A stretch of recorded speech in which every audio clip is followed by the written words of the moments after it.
Howdy everyone, it's me once again, the one and only Killer Rodan. And today, I'm going to be reviewing yet another video game. It's a kaiju themed video game, and kaiju means giant monster in Japanese. This one is titled Godzilla Destroy All Monsters Melee for the GameCube. I feel I don't review enough video game, let alone Nintendo games. But anyway, Godzilla Destroy All Monsters is a fighting game developed by Works Software Inc. for the Nintendo GameCube back in 2002. The game was later released for the GameCube Advance as Godzilla Domination. And then there was also a Xbox version for this film with additional content released in 2003. And then there was also a PlayStation version as well that was planned but later cancelled. But anyway, so yeah, I'll be reviewing the GameCube version of this game, folks. Godzilla Destroy All Monsters Melee does attempt to have I guess I could just talk about the damn story as usual, even though, honestly, this kind of plot line has been reused so many times already. And yeah, just so you know, it has nothing to do with any of the Godzilla films. Again, yeah, like I said in the previous video, not even the one Godzilla film that has Destroy All Monsters. Nope. It has nothing to do with any of those. It's not even the same continuity kind of a thing. Which is annoying. But come on. They could have expanded some ideas. And yeah, they could have done, like I said in the previous video, some hypothetical situations. And maybe something with war. Because, you know, it's a Godzilla thing.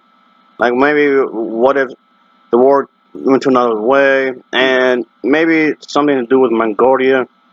Because, you know, it's a Godzilla thing. There's Asia or whatever. Have Asia be a part of this somehow, like a strong grip, I guess. Alright, on the top of my head, let's say that basically everything remained the same.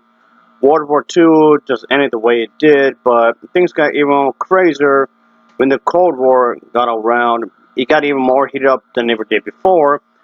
So, let's say that America could have just nuked the capital of Moscow instead of nuking it. Well, okay, that could have just happened there, but in here as well. And like what happened in Japan, I guess. I'm just trying to tie in certain events in a different war history or whatever. Of course, the communists would have could have responded to America for what they had done in some sort of matter. And yes, even Godzilla himself will get involved in the story. So it'd be like a three-way fight, I guess. I know that's really being, you guys, vague there, but at the very least, it would have been in tune of what the Godzilla films are about. It would have been done in the same kind of, at least keep the spirit of these films intact somehow.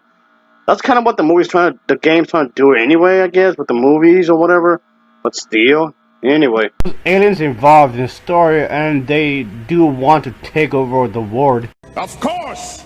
So yeah, pretty much the plot involves around these alien race, and they are invading the Earth and assuming control of the Earth's mightiest monsters, sending them to attack the cities across the globe. One monster, of course, breaks free from the control and battles other monsters in order to drive off the alien race. Of course, the monsters will be selected by the player, and you get to use that particular monster to fight them off. In this video game, folks, the player plays as one of several giant monsters. There's a total of 7 playable monsters in here: Anguirus, Destroyer, Gagan, Godzilla 90s, Godzilla 2000, King Ghidorah, Mega King Ghidorah, Megalon, Orgon, Rodan, and Mechagodzilla. There's several punches and attacks and usual and powers which can be used. Each monster in this game has different attacks, of course. And there's a select menu which you can select the monsters, and of course later on you are able to select different monsters when you unlock them. Graphics themselves might seem rather dated, especially compared to nowadays. But still, folks, it is a rather fun game if you ask me. I was always into the fighting video game genre, and I thought I need to review more of these fighting games, folks. I know I did in the past, but it's been a while since I reviewed a fighting game, since I like Japanese monster movies and fighting games, so this would be a good opportunity to do so, I guess.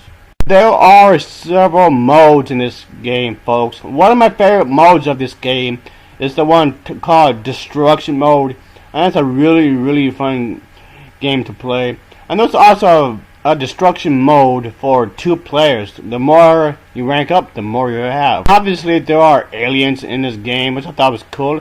So yeah, because of that, folks, it does have an old movie feel to it, folks. Because of that, and I do think that's actually a good thing if he has this kind of feel to it. Well, at least to me, anyway. That's how it came off, I guess. And I do think that's a good thing. There's a multiplayer mode in which you can fight each other. This versus mode and whatnot. That's actually pretty fun if you ask me. So yeah, all in all, a solid fighting game, folks. I do recommend it. There are some power-ups which can use throughout the whole game. And I do like the fact that the human armies do attempt to fight off the monsters with advanced weapons. You can use each monster's unique abilities to demolish cities and take out your enemies. Pretty much everything from your teeth and claws to superpowered projectile moves will definitely help out.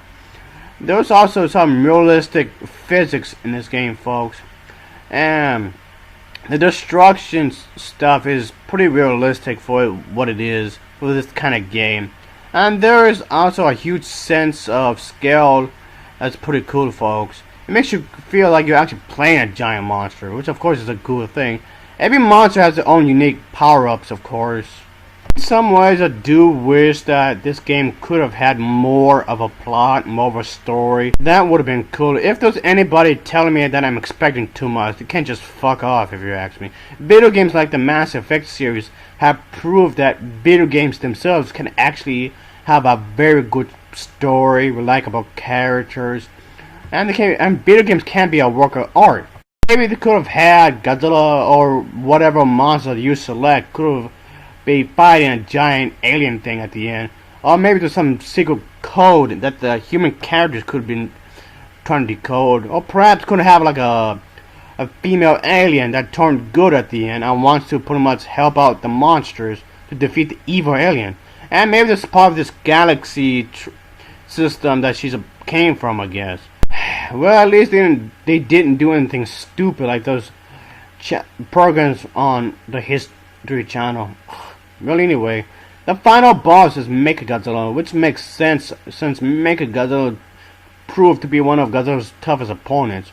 This game did have potential to be better than what it was, but it was not a terrible game nonetheless. So I quite enjoyed this game, folks. It gets an overall rating of a 6.2 out of 10. As always, thank you for watching and take care. See ya.